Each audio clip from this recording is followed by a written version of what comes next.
terapia ocupacional en disfunción física y para mí es todo un placer poder presentar a Ángel.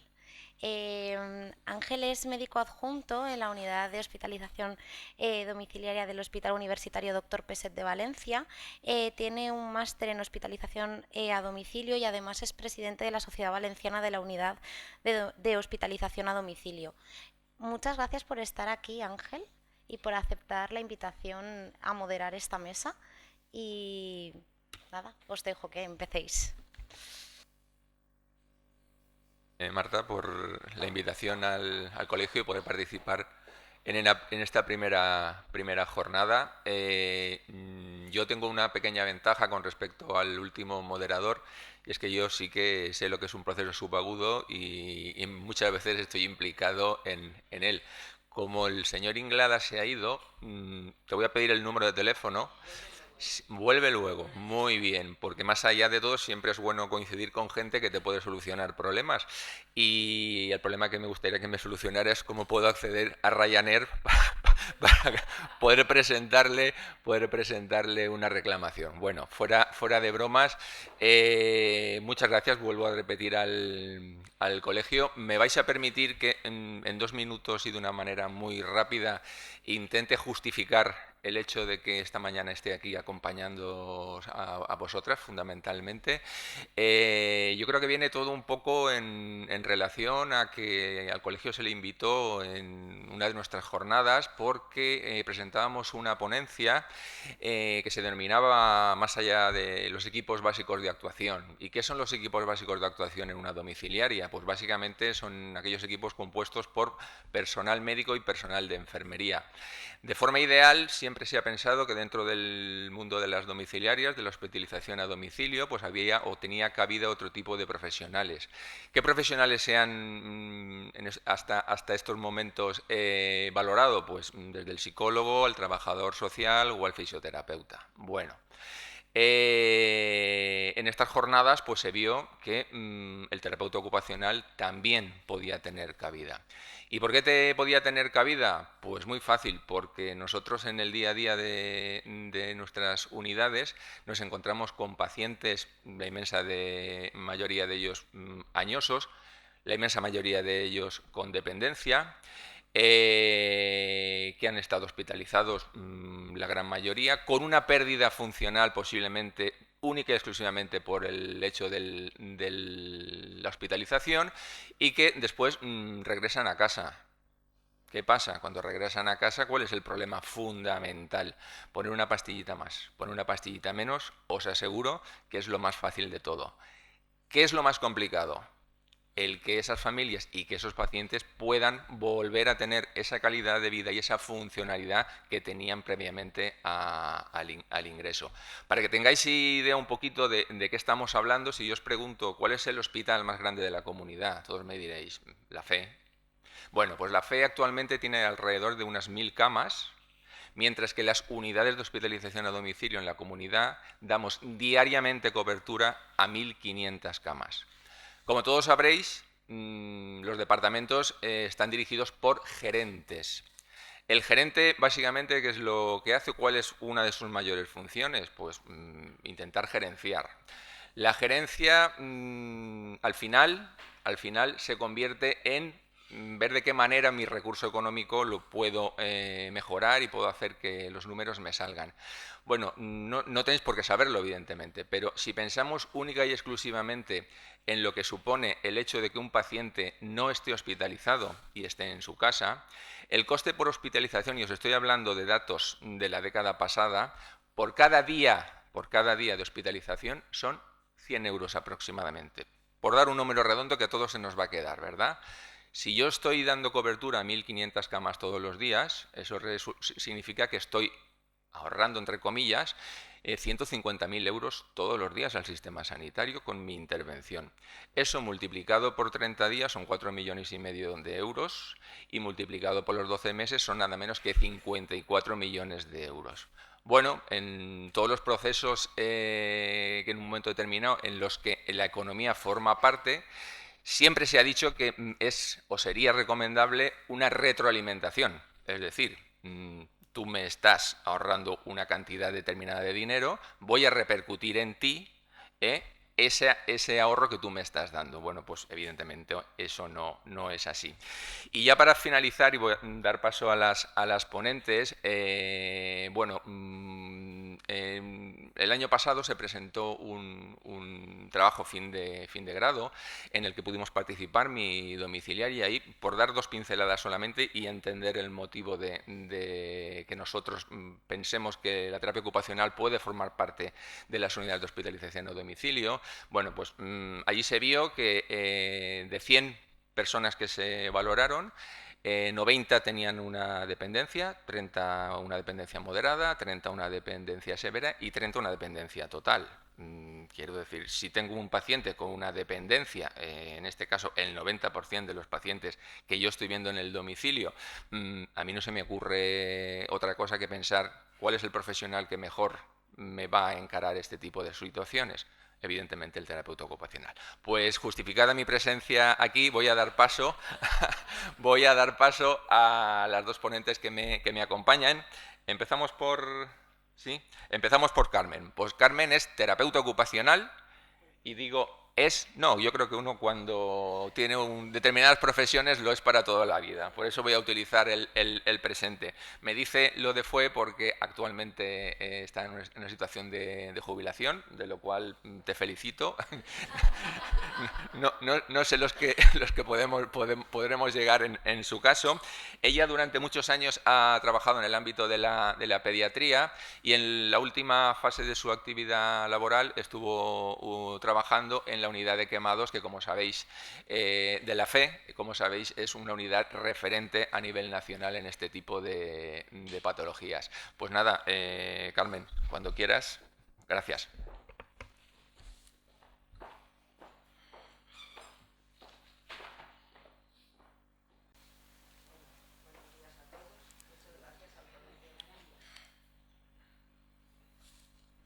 Muchas gracias al Colegio de Terapeutas Ocupacionales de la Comunidad Valenciana por invitarme a participar de estas jornadas para hablaros de mi experiencia con el trabajo en quemados.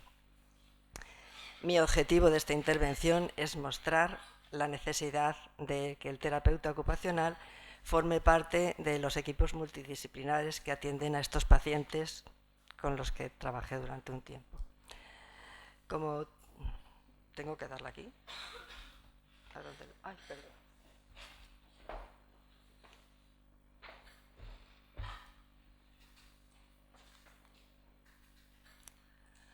Bueno, las quemaduras van a producir una serie de secuelas, además de estéticas, importantes secuelas funcionales, que van a acompañar al paciente a lo largo de toda su vida, pero que con la intervención nuestra podemos minimizar esas secuelas, como veréis en los casos clínicos del final. Los objetivos generales para esta patología será lograr un desarrollo óptimo de sus capacidades funcionales y una máxima mejoría en la estética de sus secuelas. Autonomía en las actividades de la vida diaria, escolares y laborales, dependiendo de la edad, y favorecer su incorporación exitosa al medio con una buena calidad de vida. Bueno, antes de esta diapositiva, decir que en el proceso de recuperación cicatrizal abarca desde que se inicia la lesión hasta que la cicatriz está estabilizada. En esa etapa pasa por 3 etapas, que la primera es la de inflamación, la segunda es la etapa de epitelialización o cierre y la tercera es la etapa cicatrizal. En esa etapa cicatrizal va a durar desde que se cierra la herida y durará unos 12 a 18 meses. Hay una serie de factores que van a incidir durante este proceso, como son la profundidad del daño, las infecciones, la presencia de cuerpos extraños, predisposición familiar, factores nutricionales, etcétera, que van a dar una respuesta excesiva del tejido reparador. Esta respuesta excesiva del tejido reparador es lo que se conoce como cicatriz hipertrófica, que va a dejar unas secuelas estéticas y funcionales, como podemos ver en esa mano en garra y en la cara. Cuanto mayor haya sido el tiempo de cicatrización, mayor intensidad van a tener esas secuelas. Y estas pueden tardar en aparecer incluso un mes después del cierre de la herida. Estos son los signos de la cicatriz hipertrófica, por ejemplo, las adherencias, que impiden que la piel pueda deslizarse en la piel de la cicatriz, con lo cual el tejido no se va a poder expandir, con lo cual en los niños en la época de crecimiento van a requerir sucesivas intervenciones a lo largo de su vida. Otra es la fibrosis, que impide la flexibilidad de la piel, con lo cual no les va a permitir poder cerrar y abrir la mano. La hipertrofia, las bridas, que vamos a ver en la foto más adelante, y la contracción, que va a reducir considerablemente el tamaño del tejido y de los injertos. Como veis ahí, las bridas en la mano de arriba de la derecha, que son muy potentes, en la axila, y las líneas de tensión en la mano. Esta contracción afecta no solamente al tejido cicatrizal, sino también al circundante, de ahí que limite la movilidad articular. Y continúa durante el todo periodo cicatrizal, disminuyendo progresivamente, disminuyendo la intensidad de la misma. Afecta también al tejido injertado, arrugándolo y modificando su aspecto. Para minimizar estas secuelas y conseguir buenos resultados, el tratamiento ha de iniciarse lo más precozmente posible. Y los métodos que utilizamos para ello son la presoterapia, la sortesis, la masoterapia y la reeducación funcional. ¿En qué consiste la presoterapia? Pues consiste en aplicar una presión local, continua, sobre la zona. ¿Qué vamos a conseguir con eso? Pues que el riego sanguíneo disminuya, con lo cual el número de fibroblastos, que son los que intervienen en la producción del colágeno, se baje, y entonces se favorezca la alineación y la remodelación de sus fibras, que es lo que hacen deformar la estética de la cicatriz. Y con esto va a disminuir la intensidad de la cicatriz hipertrófica. Bueno, también decir que se disminuyen los miofibroblastos, que son los responsables de la contracción.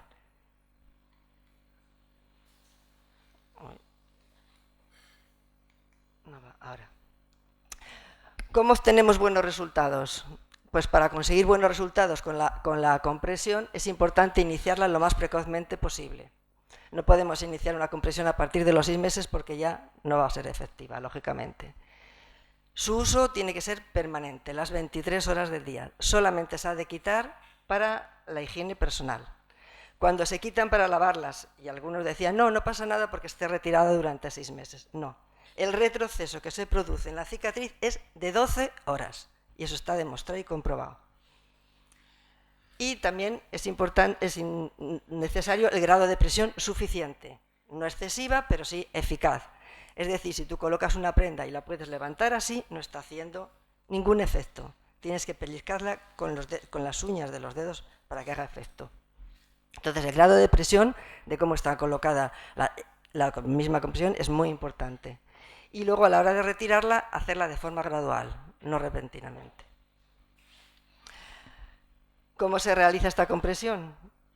En la fase aguda, la compresión nos va a servir para reducir el edema y para proteger la piel, que está muy frágil. Y lo que vamos a utilizar en esa fase son vendas compresivas de algodón, vendas elásticas tubulares y vendas elásticas adhesivas. Y en la fase de presoterapia, la compresión nos va a servir para aplanar la cicatriz y darle estabilidad y disminuir su actividad. Y se utilizan prendas de presoterapia, neopreno, licras, siliconas y termoplásticos. Ese es un ejemplo de cómo no hace falta esperar a que esté la prenda de compresión ya para ponérsela, y cuanto antes intervengamos con ella se pueda mucho mejor. Y esta la realicé con venda elástica cohesiva de Coban. Bueno, ya pasamos a hablar de las ortesis, que son uno de los pilares esenciales sobre los cuales descansa el manejo de las secuelas, tanto en su parte funcional como estética. Y tan importante saber cuándo ponemos una férula como cuál vamos a poner. Se diseñan y se confeccionan por los terapeutas ocupacionales y se supervisan y modifican periódicamente según van variando las diferentes etapas de las secuelas. Y la periodicidad es mucho más frecuente al inicio, lógicamente, de la revisión y de la modificación. ¿Cuál va a ser la finalidad de las ortesis?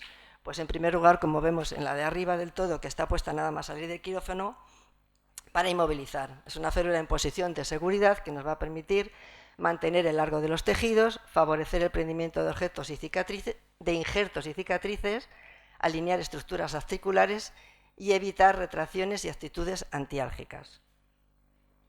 También van a servir para contrarrestar fuerzas deformantes, por ejemplo, como en el caso de la boca, que se había producido un cierre bucal por la acción centrípeta de la contracción.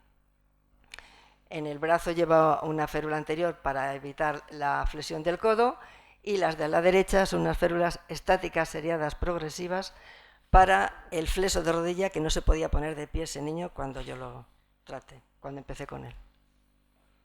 También para mantener o mejorar rango de movilidad articular, como en el caso de esta mano, que es una férula dorsal para la extensión de los dedos y la metacarpofalángica.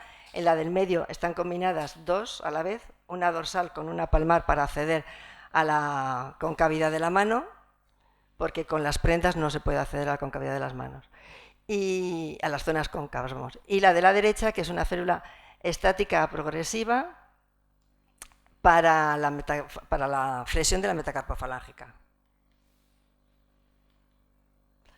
Y otra de las funciones es dar compresión a zonas irregulares, como son las de la cara. Las consideraciones que tenemos que tener en cuenta son que deben de respetar la independencia del paciente, no deben impedir que realicen sus actividades, con lo cual es recomendable ponerlas en los tiempos de descanso, a ser posible, aunque tengamos que dedicarle mucho más tiempo en la fase inicial, a que las lleven puestas. Y en los niños favorecer el desarrollo evolutivo, ya que el tratamiento es largo y complejo. La masoterapia no se realiza con crema, y lo pongo porque muchas madres y muchos pacientes me llegaban diciendo que determinadas profesionales les decían que se pusieran mucha crema y mucho masaje. Todos sabemos que al poner crema deslizas una mano sobre otra, pero lo que se pretende es deslizar la piel, no deslizar mi mano sobre la cicatriz. Movilizar la piel en todas las direcciones, especialmente en las zonas con bridas y adherencias. Debemos de evitar un tiempo prolongado del masaje, porque eso lo que haría sería activar la cicatriz, con lo cual el periodo del masaje tiene que ser corto. Y a continuación del masaje, nada más terminarlo, poner la prenda. Si cuando le hacemos el masaje no hay prenda ni ninguna compresión que ponerle, mejor no realizarlo, porque si no estamos alimentando la cicatriz y que aumenten esos signos que antes he mencionado. Va a favorecer la elasticidad y flexibilidad de la piel, los masajes, y pueden ser nocivos cuando hay mucha actividad en la cicatriz, con lo cual se deben evitar. El test de vitreopresión de 0 a 1 segundo quiere decir que cuando presionas sobre la cicatriz y quitas el dedo, si el llenado es instantáneo, está muy activa y no se debe realizar ningún masaje.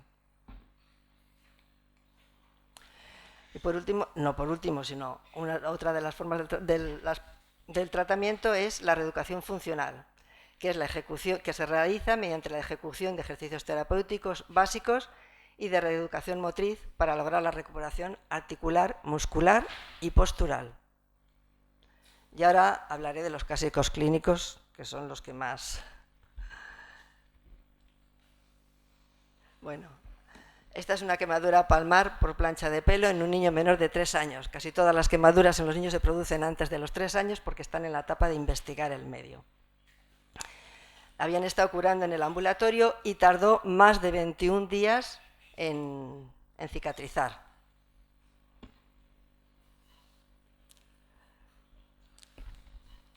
Entonces, ahí se ven claramente los signos de hipertrofia, las bridas, que van a modificar la función de apoyo y de prensión palmar. La madre me contaba que a la semana de haberle dado de alta, o a los 15 días, el niño ya empezó a no poder coger objetos con la mano.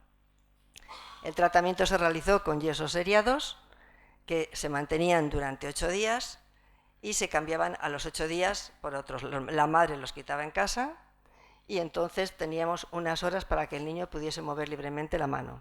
¿Qué nos permiten estos yesos? Pues mantener la máxima apertura durante el máximo tiempo posible, con lo cual va a favorecer el crecimiento de la piel.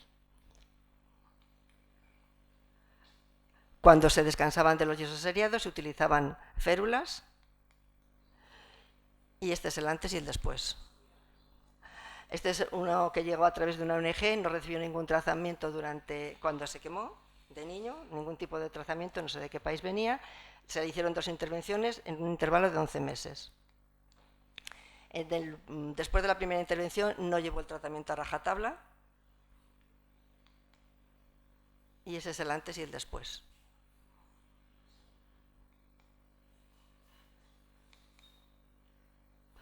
Esta la he puesto porque es un ejemplo de una recidiva después de una intervención quirúrgica por dermabrasión. Entonces, si después de esa intervención no se coloca una prenda compresiva, puede ocurrir esto fácilmente.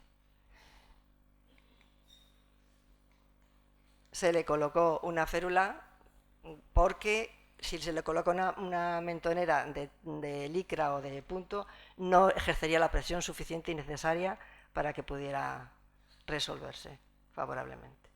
Esto es una quemadura en manguito, que tengo estas fotos porque la doctora Pérez del CAM me las dejó, me las cedió, que es la cirujana jefe de la unidad de quemados de la FE. La primera es cuando llega al hospital, en fase roja, la segunda es ya en fase inflamatoria con un compromiso importante circulatorio, como veis que ya está blanca la mano. La tercera se tiene que practicar unas escarotomías para evitar un síndrome compartimental, y en la segunda ya se le ha realizado la intervención quirúrgica y lleva ya los injertos puestos. Estas son los diferentes tipos de férulas que llevo, que se combinan siempre con la compresión del vendaje compresivo, porque muchas veces no toleran el guante y entonces prefieren seguir con el vendaje realizado con Coban. Y este es el antes y el después. No sé cómo voy de tiempo. Voy mal de tiempo. A partir de ahora, cuando quieras. Ya.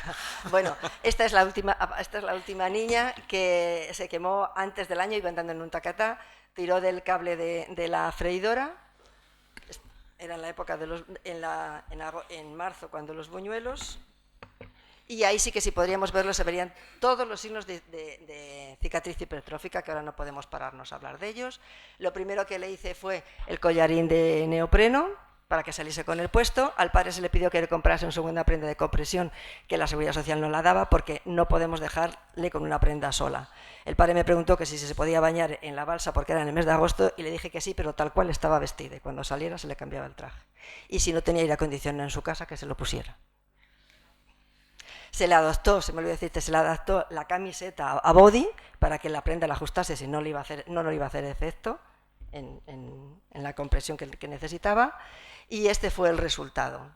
La piel está totalmente flexible y elástica y no necesitó ningún tipo de intervención.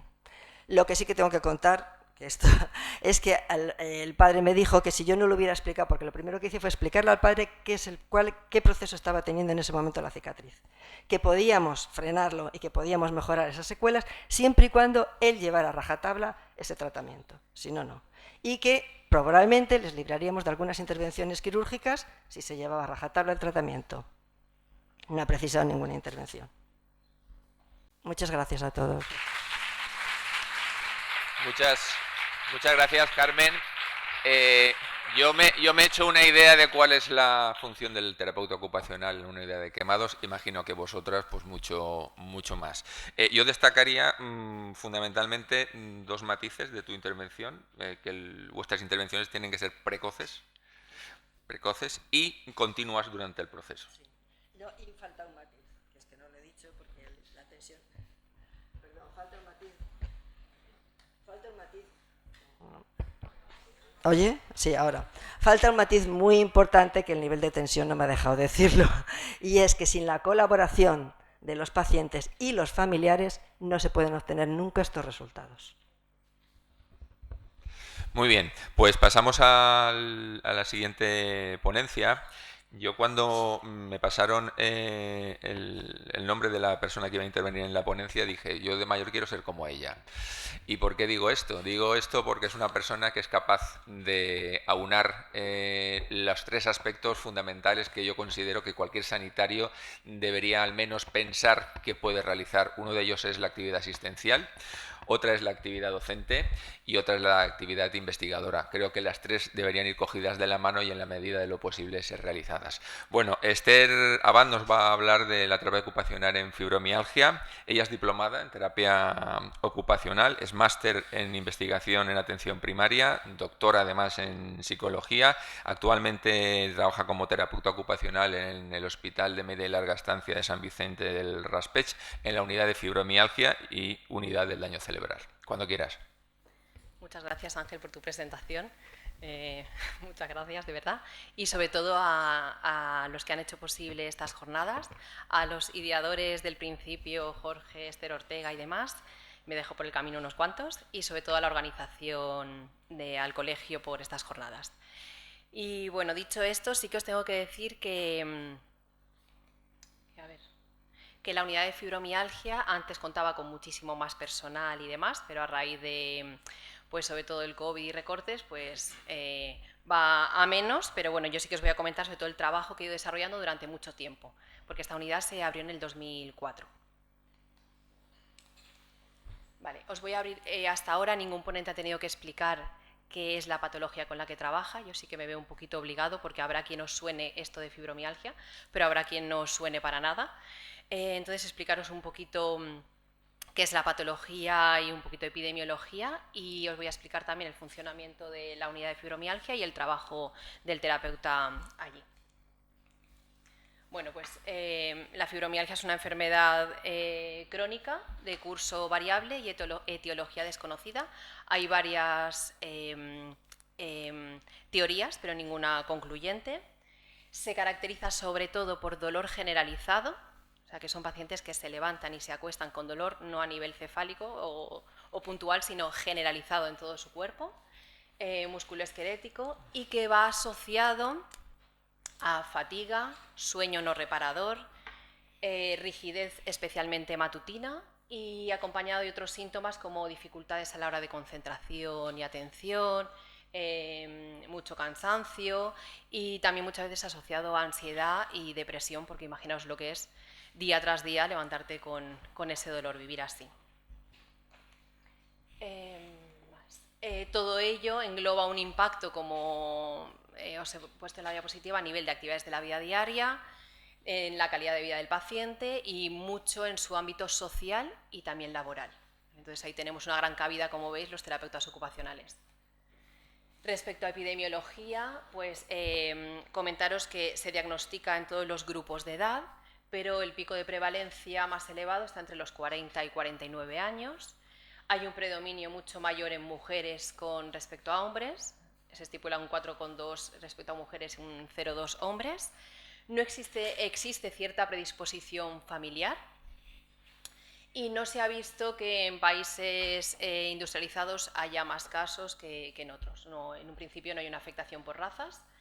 En España un 2,4% de la población mayor de 20 años padece esta patología, y el coste calculado anual en gastos directos, como puede ser farmacología, todo el tema de médicos, es una patología que pasa mucho peregrinaje médico hasta que llegan al diagnóstico definitivo de la patología, ¿vale? Porque pues van tocando con muchas puertas y a veces es difícil el diagnóstico por ese conjunto de síntomas que os hablaba antes. Entonces el coste entre gastos directos e indirectos, como puede ser en bajas laborales y demás, ronda por usuario unos 10.000 euros aproximadamente. Vale, en su última revisión, la Liga Europea contra el Reumatismo habla de 3 escalones adecuados para tratar al paciente con fibromialgia. El primero sería el básico, que es educación al paciente y tratamiento no farmacológico. Un segundo escalón, que a todo lo anterior se le sumaría el tratamiento farmacológico y, en el caso de ser necesario, también terapias psicológicas. Y en el último, que es en el que yo me voy a centrar, que es el tratamiento multidisciplinar, que sería el que realizamos en la unidad. Los dos primeros se realizan en atención primaria normalmente y el último en una unidad especializada. Yo os voy a hablar un poquito de la unidad del Hospital de San Vicente de Raspeig. Es una unidad que se inauguró en 2004. Es una unidad de referencia, inicialmente se creó para toda España, imposible, imaginaros. Y después se acotó a la Comunidad Valenciana, entonces atiende a pacientes de toda la comunidad. El régimen es ambulatorio y los pacientes son derivados tanto por atención primaria como por especialistas, por atención especializada.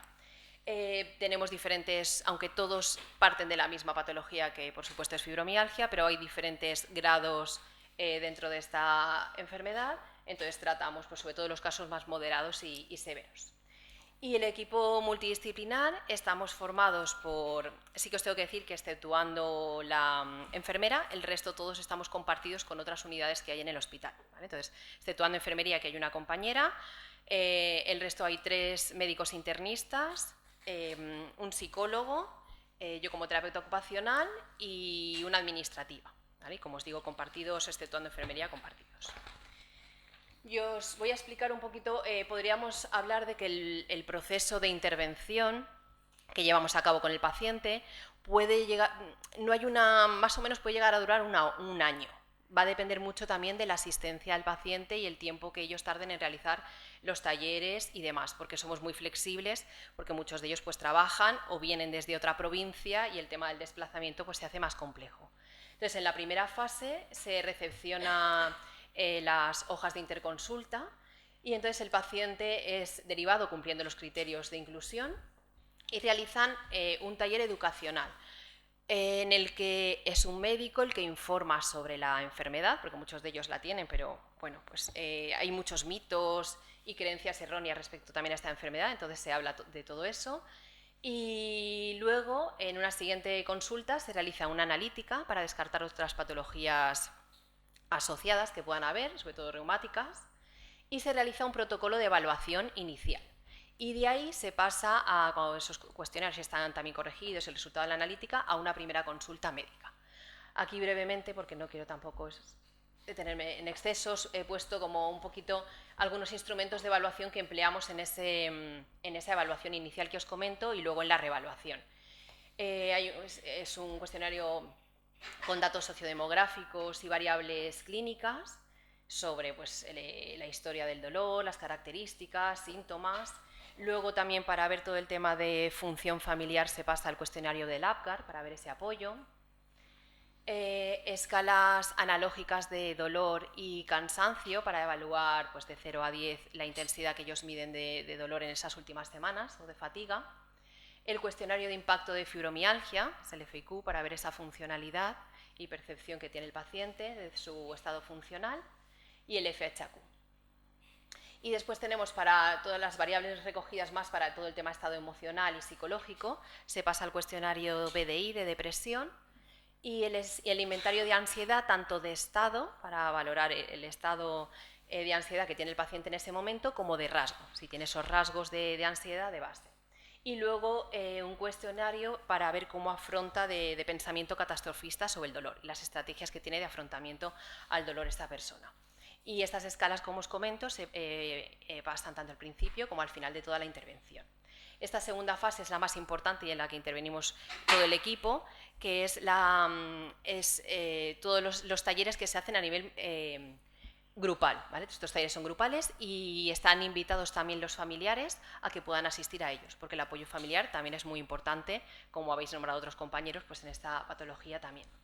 Entonces, el taller primero que os decía, el 0 que llamamos nosotros el educacional que os he comentado antes, y el primero es de influencia de factores emocionales en el proceso del dolor, que lo da el psicólogo y les explica toda esta información, al igual que 8 talleres psicoterapéuticos centrados en estrategias de afrontamiento del dolor, mindfulness, body scan y diferentes técnicas. Luego hay otro bloque de hábitos más que los da enfermería, de hábitos nutricionales, ejercicio físico, que es fundamental en esta patología para el tratamiento y mejoría, y el tema también de hábitos de higiene del sueño, porque son pacientes que tienen muy desreguladas las fases de sueño REM y no REM y tienen un sueño muy escaso y eso todavía acrecienta lo que os decía de esa fatiga, ese cansancio, ese dolor y demás. Y luego 2 talleres en los que intervengo yo sobre higiene postural y economía articular y sobre también el funcionamiento cognitivo para hablarles sobre, bueno, luego os comentaré todo el tema del rendimiento cognitivo y demás.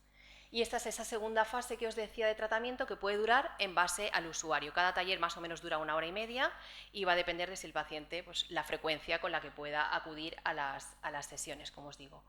Y una tercera fase que podríamos llamar la evaluación final, que es donde el usuario vuelve a realizar esos cuestionarios previos y se realiza una revisión médica donde se le da el alta si hay una mejoría o puede haber una continuación del tratamiento de forma individual o repitiendo algún taller y demás que se crea conveniente a nivel grupal. Porque hay que tener en cuenta que esto es una patología crónica. Entonces, lo que intentamos desde la unidad es dar herramientas y estrategias para que esa persona pueda manejarse en su día a día y mejorar su calidad de vida. Vale, y aquí os voy a hablar un poco ya de la intervención propiamente dicha del terapeuta ocupacional. Aquí os he puesto como un listado de aquellos problemas principales que yo destaco que los terapeutas ocupacionales estamos muy preparados para poder trabajar, como puede ser, pues, todo el tema del dolor, la fatiga y el cansancio, ansiedad, toda esa disminución de roles sociales y a nivel de las habilidades para la realización de sus actividades de la vida diaria, por supuesto todos los problemas laborales que todo ello conlleva y problemas cognitivos. Estos son los programas de actuación que como terapeuta ocupacional llevo en la unidad, tanto de forma grupal algunos y de forma individual. Bueno, los vamos a ir viendo ahora uno a uno, así que si queréis los vemos ahora desglosados. Un primer programa que es súper importante, que es el de equilibrio en las áreas de ejecución. ¿Por qué? Porque estos pacientes en general suelen tener un desequilibrio ocupacional importante. Ha habido una disminución en su ocio. ¿Por qué? Porque, por ejemplo, realizar las actividades les cuesta mucho más, ¿vale? O, por ejemplo, relacionarse con las personas, ellas te refieren mucho, me quedo en blanco, no puedo hablar, me da vergüenza incluso salir, entonces pues me aíslo y me quedo en casa. Entonces, muchas veces se ve disminuido, como os digo, ese ocio, hay una incorrecta distribución de su tiempo, donde a lo mejor duermen en horas donde no se debe dormir y ese sueño interfiere luego en el sueño nocturno y demás. Entonces, es muy importante dotar de estrategias para mejorar ese equilibrio ocupacional. Incorporar ocio adecuado y actividades productivas de forma también adecuada y equilibrada. A mí os lo he puesto aquí porque a mí me han ayudado mucho. Esto no son escalas validadas y estandarizadas como hablábamos antes, pero son unos registros que a mí me han servido mucho para ver el día a día del paciente. El primero que elaboré fue aquel de allí, que es como en escrito, no se ve nada, ya os lo digo, pero bueno, lo que pone es desde que me levanto hasta la hora de comer, después en la franja intermedia desde la hora de comer hasta la hora de cenar y el último desde la hora de cenar hasta la hora que me acuesto, para que el paciente tenga que registrar las actividades que realiza, el tiempo que interviene realizándolas, la complejidad que les crea, eso midiéndolo de 0 a 10, la complejidad que les crea esta actividad, el nivel de agrado y el nivel de dolor que les causa. Y todo ya os digo, escrito. Lo que pasa que sí que es verdad que yo me daba cuenta que esos registros se los daba, por ejemplo, para realizarlos durante 15 días y que luego los trajeran, y empezaban todos muy llenos de información, pero acababan luego como muy resumido, ¿entendéis? Entonces, pues encontré este otro, me pareció súper interesante, de Dulce Romero y Pedro Moruno, que de forma visual, porque es a nivel con colores, yo les hacía cogerse en verde el descanso, rojo lo que hacéis actividades de trabajo, ¿vale? Lo que son todo obligaciones, el ocio, amarillo, el azul, el cuidado personal, y es una manera muy visual de marcar esas horas, las actividades que hace. Entonces, ellos mismos muchas veces se sorprendían de decir, madre mía, si hay muchísima actividad en rojo y muy poquita, por ejemplo, de autocuidado en azul o en amarillo. Entonces, bueno, me parece muy interesante para que tanto el paciente como nosotros podamos analizar ese día a día de la persona. Llevo a cabo junto con el psicólogo un programa de relajación, porque es muy importante dotar de estas estrategias para el manejo diario del dolor crónico. Y también un programa de higiene postural y economía articular. ¿Por qué? Porque son pacientes que también es muy complejo encontrar solo un paciente que tenga fibromialgia. Muchos de ellos tienen artrosis, artritis, síndrome del túnel carpiano, hernias discales, protusiones, otras patologías que además también se asocia dolor. Y muchas veces sus posturas son inadecuadas en la realización de sus actividades de la vida diaria, a la hora del manejo tanto en el hogar como en los puestos de trabajo laborales. Entonces es muy importante analizar y sobre todo enseñar a realizarlas de una manera correcta. Primero para evitar el dolor y también prevenir posibles deformidades. También en ese mismo programa trabajamos todo lo que tiene que ver con técnicas de conservación de energía para todo el tema del cansancio y la fatiga, porque son personas que ya ellos mismos te dicen, es que ya me levanto cansada o me levanto cansado, entonces el manejo de todo lo que me queda por delante por hacer, imaginaros. Entonces es muy importante hacerles entender la importancia que tiene la actividad, el reposo, el descanso y marcarse esas metas, porque son personas en general, hay excepciones, pero muy autoexigentes, personas muy buenas cuidadoras, pero muy malas autocuidadoras, entonces hay que trabajar muchas cosas en conjunto con el resto del equipo. También llevo a cabo un programa de adaptaciones terapéuticas y ayudas técnicas, porque también es importante eso. A lo mejor ellos te dicen, es que no soy capaz de abrir un bote. A mí me llamaba mucho la atención cuando empecé a trabajar con estos pacientes que la mayoría llevaban el pelo corto. Y yo decía, ¿por qué? ¿Por qué? Porque ellos mismos te lo dicen. ¿Tú sabes lo que es secar una melena? No puedo. Entonces, o estoy gastándome el dinero que no tengo en una peluquería o lo tengo que llevar cortito porque es una manera de poderme manejar en el día a día. Pues igual como os comento eso de un secador llevado a otro tipo de cosas como puede ser pues, lo que os decía, abrir un bote, cortar, etcétera. Entonces es importante mantener o mejorar la independencia en esas actividades de la vida diaria y adaptar aquellas con el fin de, pues eso, de minimizar la incapacidad y que puedan ser lo más autónomos posibles. También se lleva a cabo un programa de estimulación cognitiva, por lo que os digo, porque estos pacientes no es ni mucho menos, como hablábamos antes, un Alzheimer, ni mucho menos, pero sí que son personas que tienen muchos problemas a la hora de memorizar, prestar atención, la velocidad de procesamiento es más lenta, entonces eso repercute mucho en su vida laboral y personal y familiar. Entonces es muy importante informar, porque muchos de ellos tienen con esa ansiedad de ¿me estará pasando algo? ¿Estaré desencadenando alguna patología neurológica? Entonces explicarles que es un síntoma más de la enfermedad, que se acuña como fibroniebla o fibroniebla sobre todo, y tiene que ver con esos síntomas que os estoy diciendo. Entonces se les explica muy bien esto, que también el tema de fármaco, el tema de no dormir adecuadamente, la falta de estimulación cognitiva también repercute negativamente en el rendimiento. Entonces, una vez explicado, ese nivel de ansiedad que os digo con el que vienen baja bastante.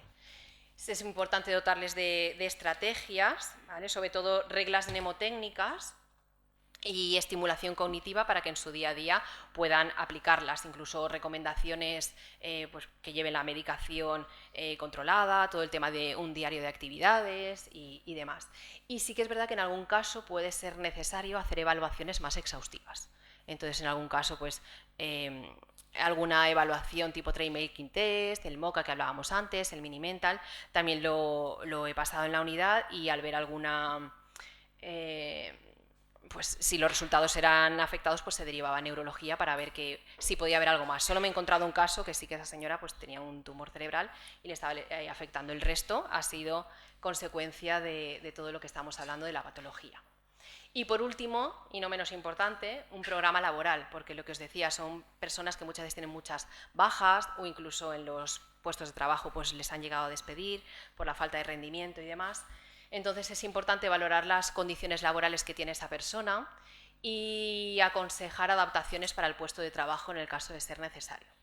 ¿Qué ocurre? Pues que, como hablábamos antes, sería muy importante el poder estar en el entorno. A mí en estos momentos no me permiten salir del hospital, entonces si tengo que hacer una valoración del puesto de trabajo es mediante vídeos o fotos que me puede enviar el usuario, pero no puedo, como hablábamos antes del domicilio, pues el poderte desplazar a un puesto laboral y valorar cuáles serían las mejores condiciones. Pero bueno, se intenta mediante informes y recomendaciones que en algunos casos, en los mejores de ellos, sí que se llevan a cabo y en otros pues se quedan en el aire. Y bueno, muchas gracias a todos.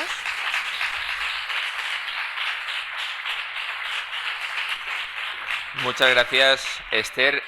Si alguien tiene alguna pregunta, yo solamente, y lo digo porque si me habéis estado viendo los últimos minutos, no era desconsideración a la ponente. Estaba calculando el número de fibromiálgicas que hay en España.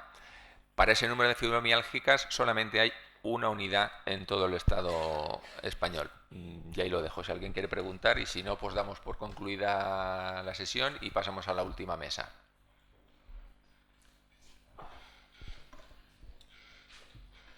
No, pues muchas gracias a todos y enhorabuena por haber aguantado ahí hasta el final. Gracias.